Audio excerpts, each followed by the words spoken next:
Hey guys, it's your boy. Today we are watching Mrwhosetheboss. So yeah, let's see.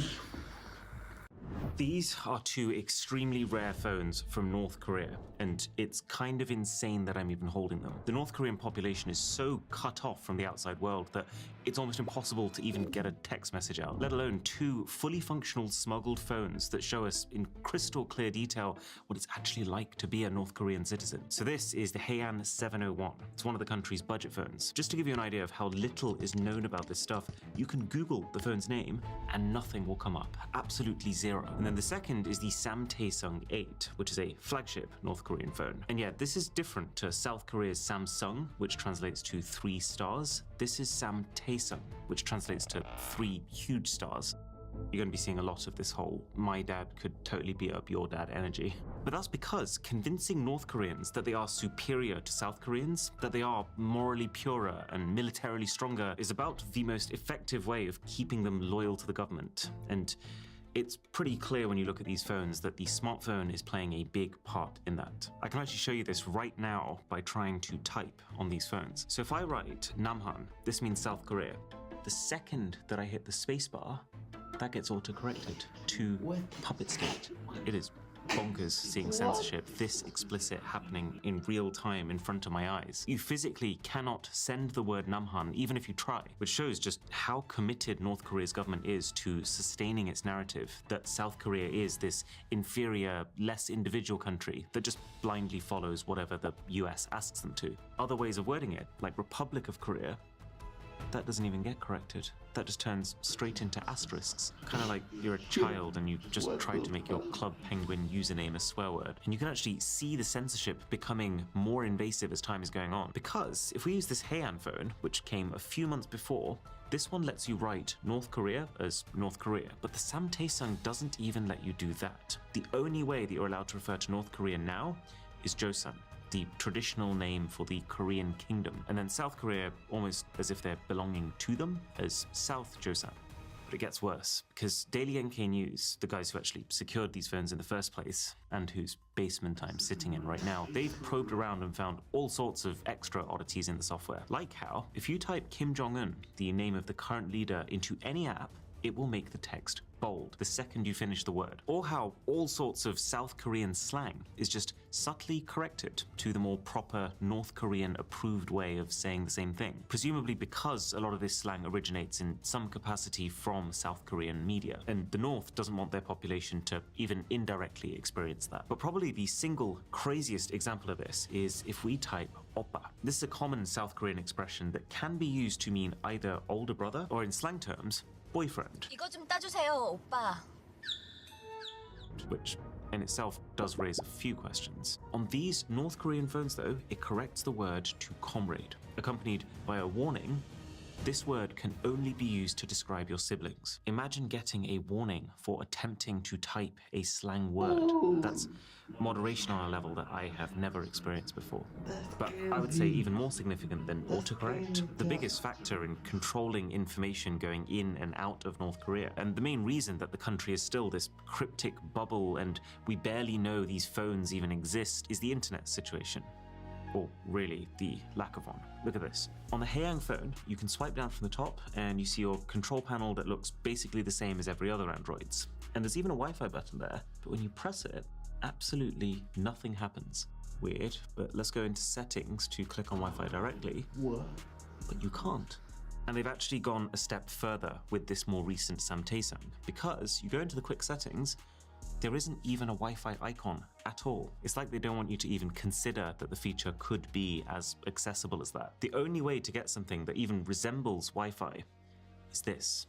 It's called Mrwhosetheboss, and it needs so many details from you, including your government ID and an authenticated North Korean physical SIM card, that it's pretty safe to assume everything you do while using it can be traced right back to you. And even with all of that, this still doesn't get you onto the internet. There's actually no way for a North Korean citizen to do that. All this can get you is access to a highly curated North Korean intranet, where you can look at specifically government-approved TV, news, propaganda, and apps. More on that in a bit, but the key thing to know for now is it doesn't look like it would be a great experience. The app itself tells you to expect speeds between 2 and 33 megabits per second, less than a 14th of the speeds that South Koreans are getting on their public Wi-Fi. I imagine the way that North Korea's leaders are seeing this is they know that the second they give their population access to the open World Wide Web, it's game over for being able to control the way they act and think.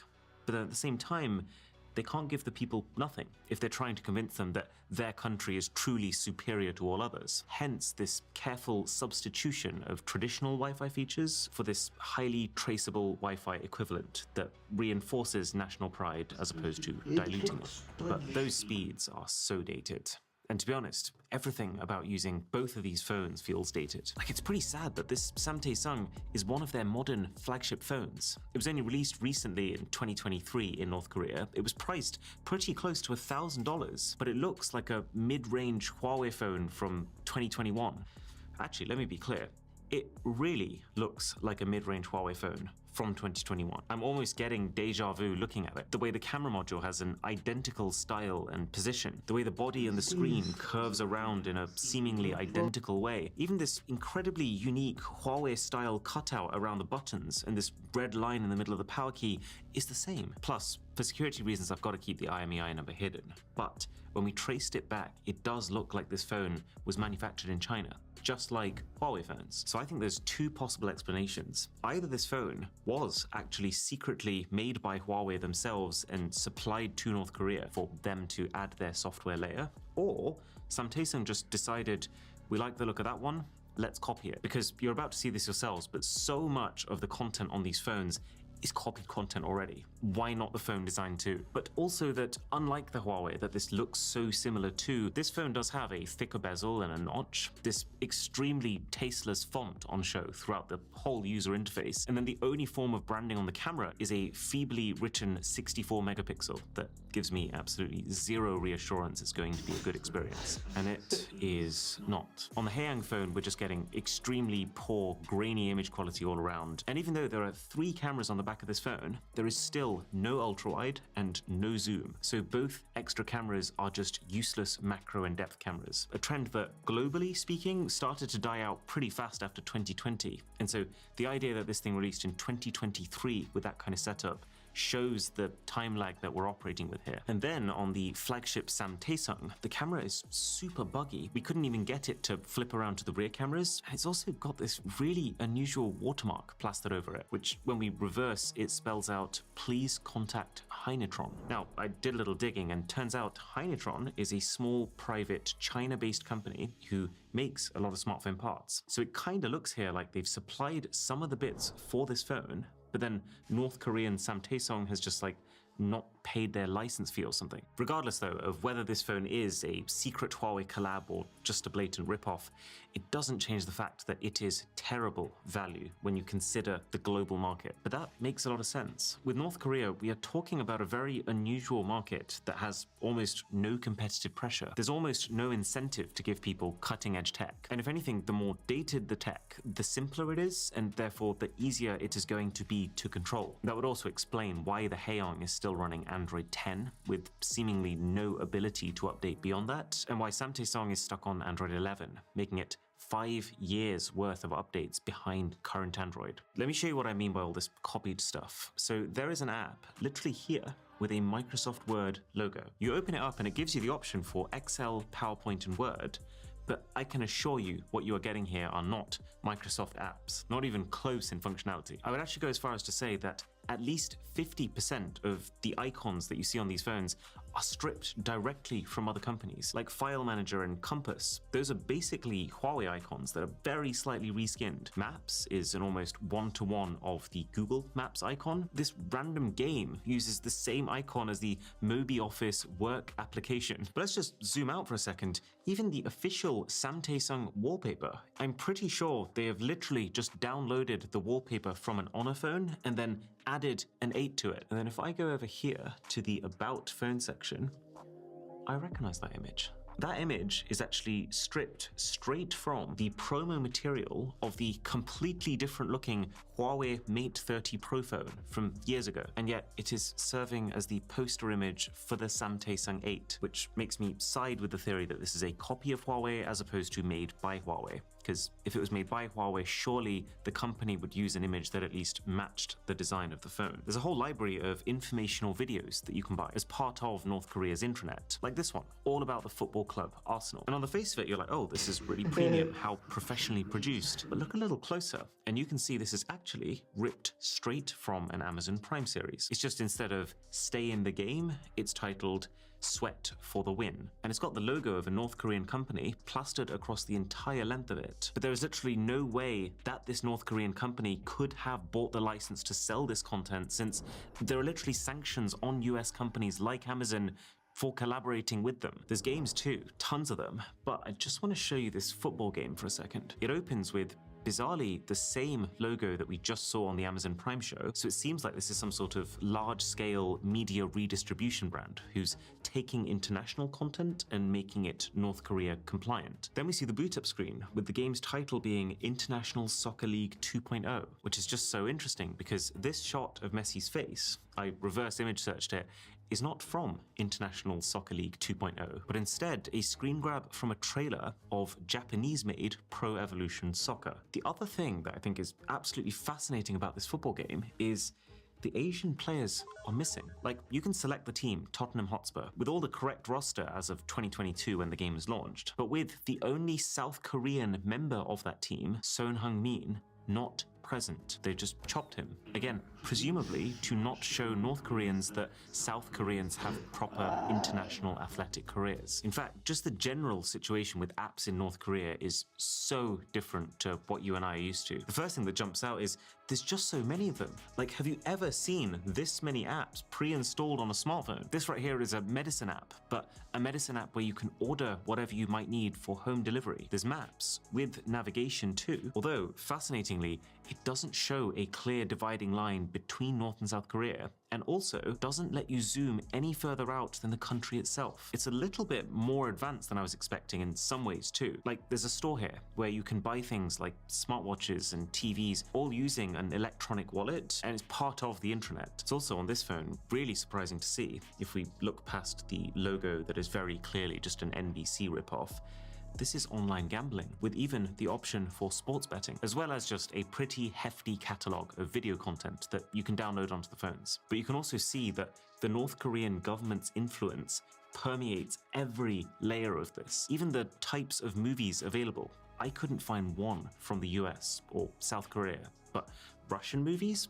Loads of them. Remember, the criteria here is not which movies does the North Korean population like the most, it's which movies does the regime want the population to watch. And so it makes sense that it's all filled with Russian content, since Russia is one of North Korea's closest political allies, and Russian ideologies line up very closely to North Korean ones. There's also, weirdly, a bunch of Indian movies, including ones that I've seen before, like 3 Idiots. The link between North Korea and India isn't as clear-cut, but the guys from Daily NK have a theory that Indian culture hits a bit of a sweet spot. It's kind of different enough to seem exotic and interesting to North Koreans, but while still not posing a threat to their culture in the way that Western content does. And then there's just a whole load of apps that feel not just guided by the government, but directly requested by them. Like, this one is entirely biographies of past and current North Korean rulers. Something else I've never seen before is a general guidance app, which is split into 4 categories: laws, regulations,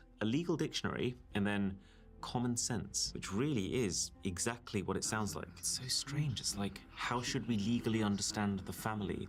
Who are relatives? Can't relatives marry? I wonder if the idea is giving every single person the same set of ideologies and learnings, and even there's like a humor section here, so that they effectively become the same person to squash individuality. There's even a cooking app which guides you through how to make traditional North Korean cuisine. And all of these more official looking apps, they open by first showing you a famous quote from one of their leaders, which so feels like something you'd see on the loading screen of a dystopian video game, but this is real life. And then there's also just a ton of games to play. Why is this one booting up with the Delta Airlines logo. Most of them feel pretty simple, with a big emphasis on offline play, which is true for the whole phone experience. It's actually wild how much we've been able to show and do, and that's all no doubt because the internet situation in North Korea is so sketchy. So crazy amount of stuff on both of these phones. But there's a very good reason for that. See, getting new apps is not as easy for North Koreans as it is for us. They have an app store. You can download apps on your own, but, and I can't actually quite wrap my head around how this is the reality, you can't open those apps until you've taken your phone to an in-person store where they will authorize them for use and download the necessary back-end data for them to function. And believe it or not, there's an extra wrinkle that comes with this. Your apps in North Korea expire. So this one here is telling me it's run out and is basically asking if I want to pay for 6 months or for 12 months for a bit of a discount, effectively making every app a paid subscription, even ones you would not expect to be, like the laws of North Korea. Bearing in mind North Korea is one of the poorest countries in the world, with its national income per person being just 3.4% of that of South Koreans, this feels like a pretty tough pill to swallow. I think it's likely that just the concept of being able to sustain a large library of apps is a luxury that very few will be able to afford. And that's assuming you can even afford the phone in the first place. Now, even if you did find a way to sideload your apps without going to a physical store for that authorization, or if you found a way to get around the app expiration system, which we realize you could temporarily do just by changing the date on your phone to an earlier one, there's a very important reason why you might not want to try that in North Korea. And it's called Red Flag. Red Flag is an underlying layer of surveillance software that appears on all phones sold in North Korea. We know it exists because we can see the effects of it, and I'm told older versions used to be really easy to see and get around, but in these newer phones, Red Flag is now baked into the lowest level of the Android software, making it almost untraceable and impenetrable. Plus, it blocks off developer settings, which you can normally unlock by tapping this build number several times, meaning that it stops you figuring out what is really going on behind the scenes. But the idea of Red Flag is to persistently make sure that what you're doing on your phone is legitimate. So every file, every app, every photo that you take has a digital signature, a record that signals to the phone where that file originated from. Red Flag makes sure that the only files or apps that can be opened on these phones are either ones with the North Korean government signature or a self-signature, which is files that originate from the phone itself, like photos from your camera. Anything else originating from anyone else won't have an approved signature, and so will not open. It'll just get automatically deleted by the software when it's sent to one of these phones. Now, that doesn't seem to have stopped people from trying to get unauthorized content to work. There was an extensive report from Martin Williams and Niklaus Scheiss, which goes into how some would try to skirt the system by opening foreign files via the phone's web browser. But now that the signature checks are happening on a deeper device level, it can pick those up. It doesn't work. Or there was a Daily NK report last year that mentioned while North Koreans couldn't store outside videos on their phones, they could insert SD cards containing the material into their phones instead. However, there is one final, very sinister surveillance feature clearly designed to deter any attempts at this. These devices, both of them, will take periodic screenshots as you're using them. You don't see these screenshots being taken in the same way that you'd expect to. But you know it's happening because I can actually show you the folder where they're being stored. I can see this has actually been taking screenshots today while I've been recording this video. The frequency of the shots seems to vary, but it's many times per day. And the most alarming part of it is all you can do is look. You can't click on them, you can't check them, you can't delete them. Now, whether the phones are sending those grabs over the intranet to the government continuously, or if they're just used when an official has doubts about you and wants to specifically confirm their suspicions, it's anyone's guess. But would you want to risk it in North Korea? Based on accounts from people who've escaped, this is a country which, since at least 2020, has had a law that spells out distributing and even just watching South Korean entertainment is punishable by death. People who distribute this content are tried alongside drug criminals. It's considered the same tier of crime, which says a lot about the priorities of the regime. So it really feels like every part of these devices, from the words you're allowed to type to the videos you're allowed to watch, are designed to reinforce a single narrative. North Korea is superior, foreign influence dangerous, and everything you do is being watched. It makes me very grateful for how easy tech is made for the rest of us. I'm kind of curious, compared to the hour that it would take to go to a physical store to install a single app on a North Korean phone, how long does it take to install an entire internet connection with Saley, our sponsor? This thing, the board is so weird. But I like it. It's weird. How they're going to see the